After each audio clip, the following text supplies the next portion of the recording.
Hey, you! Ready to dive into the world of Garnacha? Oh, yeah. Always up for a Garnacha adventure. You sent over tons of articles and tasting notes, even some hand-drawn maps. Sounds like someone's been doing their homework. I gotta say, color me impressed. Clearly you're on a quest to become a Garnacha aficionado, That's the goal. and we are here to help. I'm happy to be your guide. Now, as I was going through your notes, one thing really jumped out at me. Oh, yeah.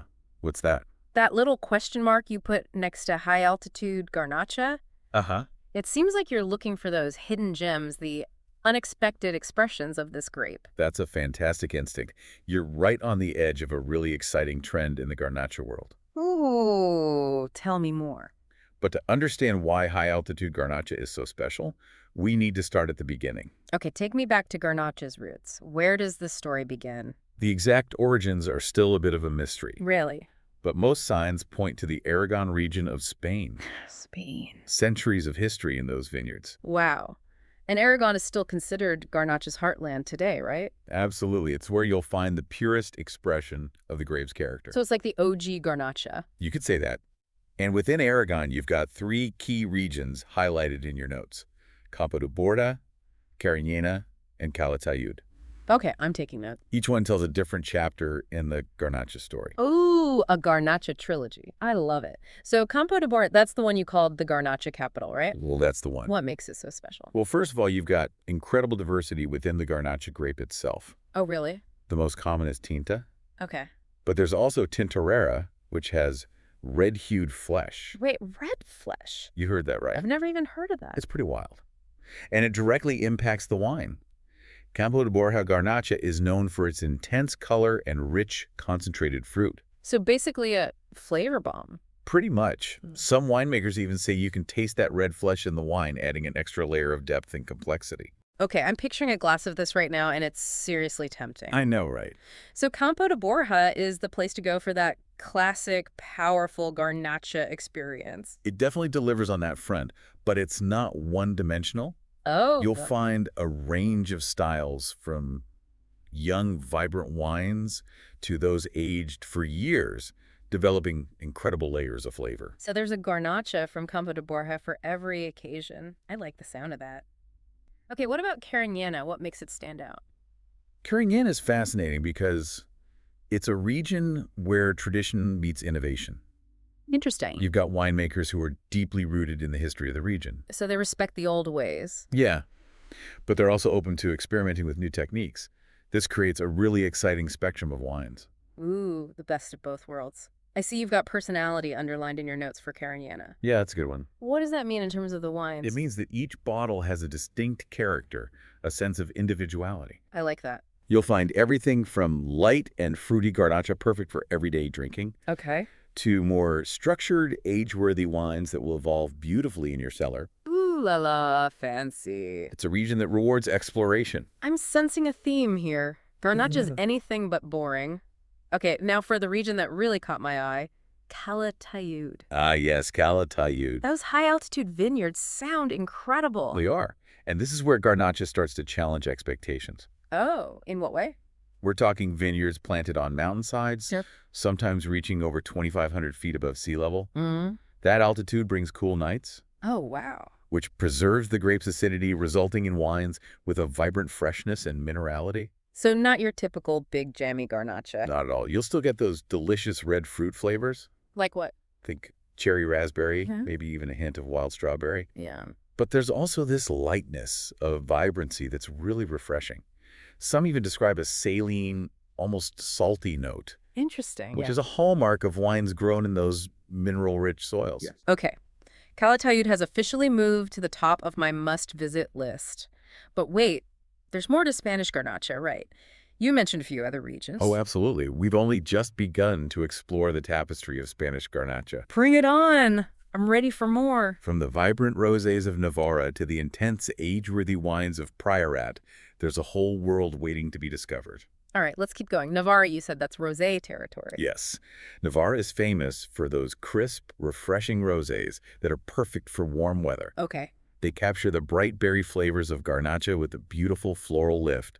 Imagine sipping a glass on a sunny patio surrounded by friends. Now that's what I call living the good life. Right. But it looks like Navarra also makes some red Garnacha, right? They do. You've got a tasting note here about spicy red cherry. While rosé might be their claim to fame, Navarra also produces some really expressive red Garnacha. Ooh. They tend to be on the lighter side with vibrant fruit and a spicy edge. Think red cherry white pepper, maybe a touch of cinnamon. Perfect with a variety of foods. Okay, my mental tasting list is getting longer by the minute. Rosé for those sunny days, red Garnacha for something a little more adventurous. What's next on our Spanish Garnacha adventure?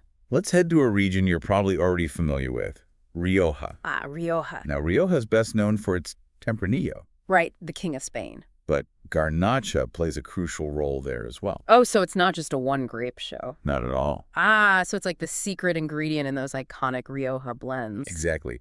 Garnacha adds a juicy fruitiness and a touch of spice that complements Tempranillo's structure and aging potential. It's a classic partnership that has made Rioja famous around the world. I'm starting to see the bigger picture here. Garnacha can be the star of the show or a key supporting player depending on the region and the winemaker's vision. That's a great observation. It's like the ultimate team player in the wine world. That's a great way to put it. And that Oh. versatility is part of what makes Garnacha so fascinating. Cool. You can find it in single varietal bottlings, showcasing its unique personality, or blended with other grapes to create something truly special. Now, speaking of special, let's talk about Priorat. Priorat. That's another one of those regions I've heard whispers about, known for serious, intense wines. Yeah, Priorat has a certain reputation. What's the Garnacha connection there? Priorat is where Garnacha shows its raw power and intensity. Imagine dramatic steep vineyards with these unique slate soils called licorella. Licorella, huh? It's a harsh environment, which forces the vines to struggle, Oh, wow. resulting in incredibly concentrated fruit. So we're talking about a completely different side of Garnacha here. If Calatayud is all about freshness and elegance, Priorat is about power and concentration. Exactly. In Priorat, you'll find those ripe black fruit flavors, Okay. but they're layered with notes of licorice, maybe even a hint of tar and mineral. Ooh, that's intense. These are wines that can age for decades, evolving beautifully in the bottle. Wow, this is incredible. We're piecing together a whole map of Spanish Garnacha, each region with its own unique expression. What other stops do we have on this flavor adventure? We have two more Spanish regions to explore before we go global. Terra Alta and Catalunya. Terra Alta, which means highland, is known for Garnacha wines with a distinctly Mediterranean character. Think bright acidity herbal notes and a savory edge. Another region that breaks the mold of Garnacha is just a big fruity wine. Absolutely. Terra Alta shows that Garnacha can be both powerful and elegant, reflecting the unique character of the region. I like it. And finally, we have Catalunya, which is more of a mosaic of Garnacha expressions. A mosaic, what does that mean? Well, Catalunya encompasses a variety of smaller regions, Okay. each with its unique terroir and winemaking traditions. Lots of variety. Exactly. So within Catalunya, you'll find a diverse range of Garnacha wines showcasing the grape's adaptability and the winemaker's creativity. So it's like a choose-your-own-adventure for Garnacha lovers. You got it. You can find a style to suit any taste. Precisely. And that's just in Spain. We haven't even touched on the global Garnacha scene yet. Hold on. There's more. My head is spinning with all these amazing Spanish Garnacha discoveries. I know, right? Before we go global, I need a minute to process. You've given me a whole new appreciation for this grape. I'm thrilled to hear it. There's so much more to discover, and we're just getting started. All right, passport ready. Yeah, let's do it. We're about to take our Garnacha exploration beyond Spain's borders Ooh, excited. and see how this grape expresses itself around the world. I'm ready for takeoff. Let's see, I've got notes here about France, Australia, California. Where do you want to land first? How about France?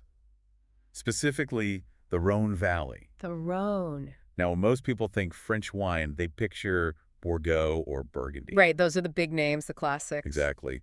But the Rhone Valley holds a special place in the hearts of wine lovers. It does. And Grenache, that's what they call Garnacha in France, Oh, right. is a key player there. In Yeah. fact, it's often the leading grape in some of the region's most legendary blends. Okay, now you got me intrigued. Tell me more about these Rhone blends. What kind of wines are we talking about? Think Châteauneuf du Pape. Châteauneuf du Pape. It's one of the most prestigious appellations in the entire Rhone Valley, Okay. known for powerful, complex Sure. wines. Right? And Grenache is often the backbone, bringing its signature warmth and ripe fruit to the blend. So are we talking about a similar style to the bold Garnacha we find in Priorat? There are definitely some similarities. You'll find those rich, dark fruit flavors Yeah. and a sense of power and concentration. Okay. But what makes the Rhone blend so unique is the influence of garrigue. Garrigue. That sounds intriguing. What is it? It's a term that refers to the wild herbs and shrubs that grow all over the Rhone Valley. Huh. Rosemary, thyme, lavender, things like that. Oh, wow. And these herbal notes often find their way into the wines, Really? adding an extra layer of savory complexity. Wow, that's fascinating. It's like the essence of the landscape captured in the wine. So it's not just about the fruit, it's about that sense of place. Exactly. And that's what makes Rhone blends so captivating. It's that interplay of ripe fruit spice, earthy notes, and those wild herbal aromas. It's a symphony of flavors. Okay, you've officially convinced me Rhone blends need to be on my radar. But before we move on, you mentioned other grapes that are typically blended with Grenache in the Rhone. What are they? The other two main players are Syrah and Mourvedre. They each bring something unique to the blend. Okay, cool. Syrah adds peppery spice and dark fruit notes, Mm. while Mourvedre contributes structure and a firm tannic backbone. It sounds like the ultimate dream team of grapes. Okay, France has officially blown my mind. Now let's hop over to Australia.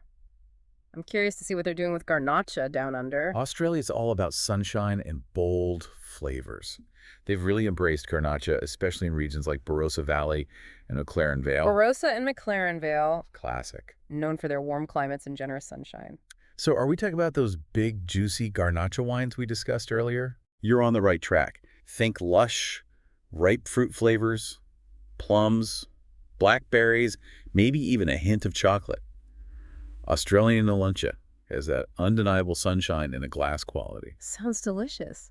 I'm picturing a barbecue with friends, a plate piled high with grilled meats, and a glass of Australian Garnacha. That's the perfect setting. Right. And here's another fun fact for you. Yeah. Some Australian producers are even making fortified Grenache similar in style to port. Wait, a fortified Garnacha? I never even heard of that. It's a bit of a hidden gem, but it's worth seeking out. Okay, I'm adding to the list. They take those concentrated Grenache flavors, add a bit of brandy to stop the fermentation, Okay. and the result is a rich, decadent wine with intense dried fruit notes and a luscious sweetness.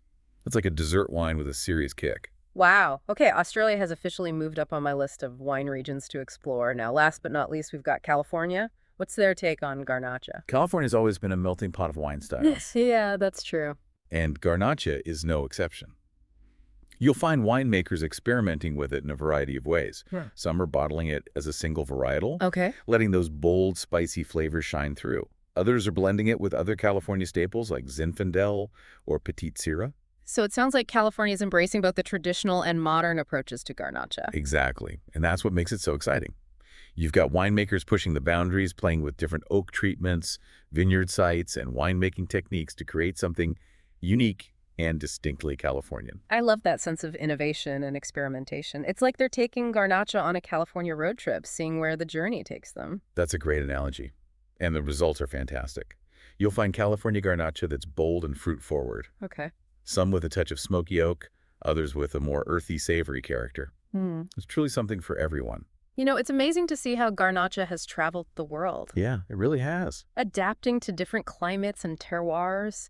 It's a testament to the grape's versatility and resilience. Absolutely. And what's really interesting is that Garnacha's resilience is becoming even more important in the face of climate change. That's a great point. We talked earlier about how Garnacha loves those hot, dry conditions, Yeah. which makes it well suited to regions that are becoming increasingly arid. Exactly.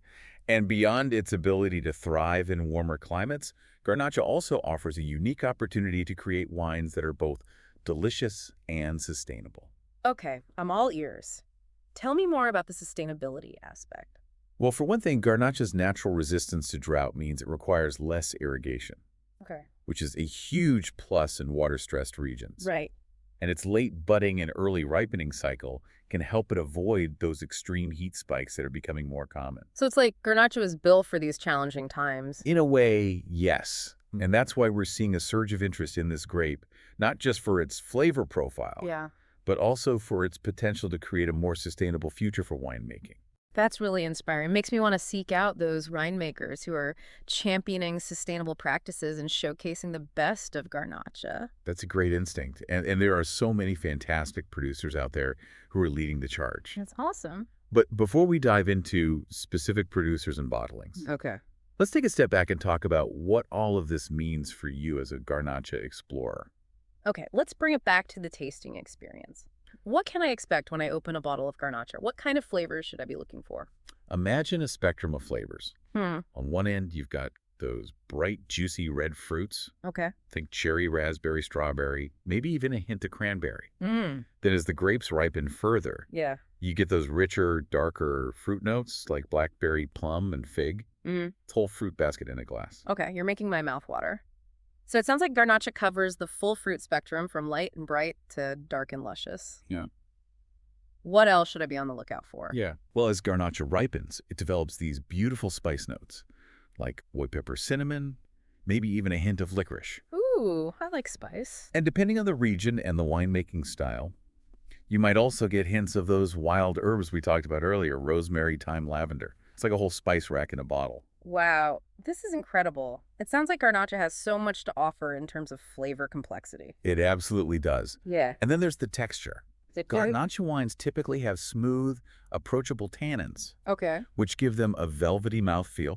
They're not harsh or astringent, Yeah. but they provide a nice structure and balance. Okay, I'm officially convinced Garnacha sounds like the ultimate food wine. Mm. It's got those bright fruit flavors, spice complexity, and a smooth texture that seems like it would pair well with a wide variety of dishes. You're absolutely right. Mm-hmm. And that brings us to our next topic, food pairings. Are you ready to get your culinary creativity flowing? Bring it on! I'm already dreaming up all the delicious possibilities. Where should we start? Well, we can't talk about Garnacha without mentioning tapas. Top? Those classic Spanish small plates. Right. Young Garnacha with its bright acidity and vibrant fruit Yeah? is a perfect match for tapas. Mm-hmm. Like Chamon Iberico Manchego cheese, pimientos de Piedron, all those quintessential Spanish flavors. Okay, that's a no-brainer. Spanish wine with Spanish food. Just makes sense. But don't limit yourself to just tapas. Oh. Garnacha can handle heartier fare as well, Like what? for grilled meats and roasts, Okay. especially lamb game or even barbecue. Barbecue. I love barbecue. Reach for a more robust Garnacha with a bit more structure. Think those Priorat wines we discussed earlier. So the bolder the food, the bolder the Garnacha. Exactly. And don't forget about cheese and charcuterie. Cheese. Chic smoked cheeses, cured meats like chorizo, even blue cheese can stand up to Garnacha's bold flavors and create a delicious symphony on your palate. Okay, I need to pause for a minute and make a mental note to stock up on all of these delicious things. My shopping list is getting quite long, but before we get carried away, is there anything else we need to know about food pairings? Any other classic Garnacha combinations? One of my absolute favorite pairings is Garnacha with Mediterranean cuisine. Mediterranean. It's a match made in heaven. Think about it. The grape's origins are in the Mediterranean region. Yeah. So it just naturally complements those vibrant flavors. Yeah. Paella gazpacho, grilled sardines, all of those dishes just sing with a glass of Garnacha.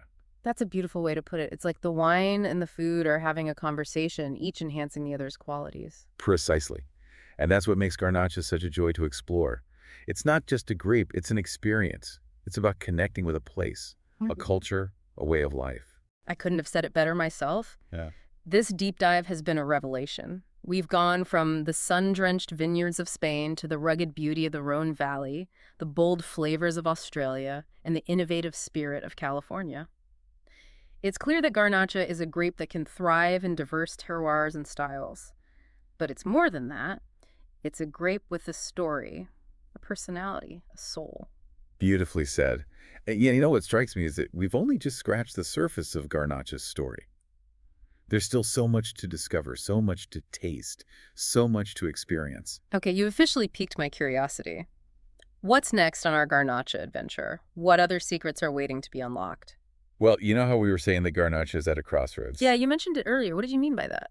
Well, it's like all agricultural products, really. Wine is facing the challenges of a changing climate. Oh, yeah, for sure. But Garnacha's inherent resilience, Yeah. gives it a distinct advantage. So you're saying that this grape, the one we've been celebrating, for its history and tradition, it might also hold the key to the future of wine. Precisely.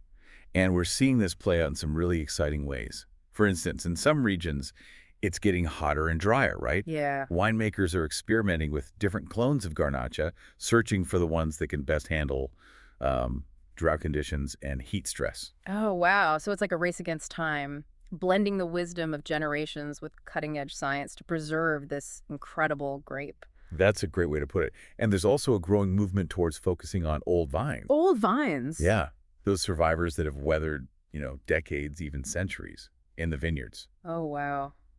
Those gnarled old vines must have some amazing stories to tell. They do. And their stories are expressed in the wines they produce. Really? Yeah.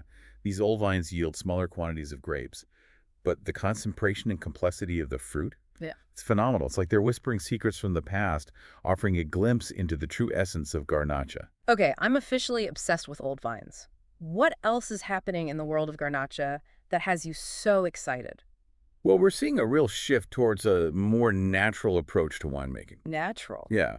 Winemakers are embracing techniques like using native yeasts and minimizing intervention in the cellar, Ah, okay. allowing the Garnacha grapes to express themselves authentically. This is like a back to basics approach. Kinda, Yeah. but with a modern understanding of, the science involved. Right, right. It's about letting the grape shine through, Mhm. showcasing its pure, unadulterated character. Mhm. And all of these trends, the focus on resilient clones, the reverence for old vines, the embrace of natural winemaking, Yeah. is leading to some truly extraordinary expressions of Garnacha. Okay, I'm ready for my next Garnacha adventure. Where do I even begin? Well, the beauty of Garnacha is that there's something out there for every palate and every budget. You could start by exploring some of those high-altitude Spanish Garnacha wines from Calatayud. They're known for their freshness and elegance. Yeah, that was definitely high on my list after our discussion. And you mentioned wanting to try a classic Rhone blend Yeah. and maybe even a fortified Grenache from Australia. Those are fantastic choices. I feel like this is just the beginning of my Garnacha journey, and I'm so grateful that you were here to guide me through these first steps. You've opened up a whole new world for me. The pleasure was all mine. Remember, the world of Garnacha is vast and diverse. Keep exploring, keep tasting, keep asking questions. And who knows, maybe you'll discover the next big thing in the Garnacha world. I'm on it. I'm off to find my next bottle of Garnacha. Thanks for taking this deep dive with me. Cheers. Cheers to Garnacha, the grape that keeps on surprising us.